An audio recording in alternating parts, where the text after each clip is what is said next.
घड़ी में छुपा नक्शा। रहमान फैमिली का नया घर चरचराते फर्शों और धूप भरे गिर्द आलूद कोनों से भरा हुआ था। ऊपर अटारी में सबसे छोटे अय्यान को एक बहुत बड़ी लकड़ी की घड़ी मिली। उसकी सुइयां जमी हुई थीं, हमेशा के लिए 12 बजे पर अटकी हुई। लेकिन ठहरो, शीशे के पीछे वो चमक कैसी थी? अय्यान ने एहतियात से घड़ी का छोटा दरवाजा खोला। अंदर खामोश गिरारियों के दरमियान एक लिपटा हुआ शिकन आलूद नक्शा रखा था। मुझे कुछ मिला है, अय्यान सीढ़ियों से नीचे भागते हुए चलाया। उसने अपनी दरियाफ्त खाने की मेज पर खोली। उसकी बड़ी बहन सारा करीब झुकी। ये तो हमारे शहर का नक्शा है, उसने हैरत से कहा।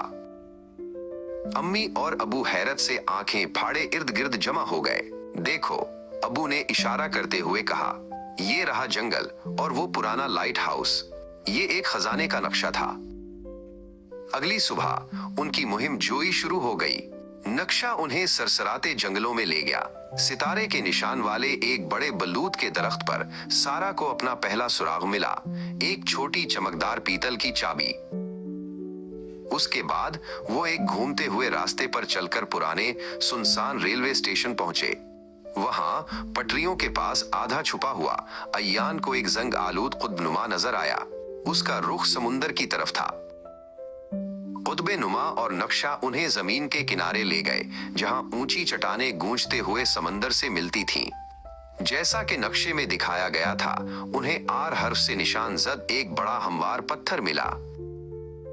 पत्थर के नीचे एक छोटा गहरे रंग का धाती संदूक था। अय्यान का दिल जोश से धड़क रहा था। क्या ये सोने से भरा था या चमकते हुए जेवरात से? अंदर कोई खजाना नहीं था, सिर्फ एक तह किया हुआ खत था। अब्बू ने उसे बुलंद आवाज में पढ़ा। ये उनके दादा की तरफ से था। मेरे प्यारे खानदान, इसमें लिखा था, जिंदगी का सबसे बड़ा खजाना सोना नहीं, बल्कि वो मुहिम जोई है जो आप अपने प्यारों के साथ बांटते हैं। खुले आसमान के नीचे एक दूसरे को मजबूती से गले लगाया। इस शाम अपने नए घर वापस आकर एक हैरत अंगेज वाकया पेश आया। टिक टॉक, अटारी में रखी पुरानी घड़ी दोबारा चलने लगी, जो उनकी नई जिंदगी के खुशगवार लम्हों को गिन रही थी।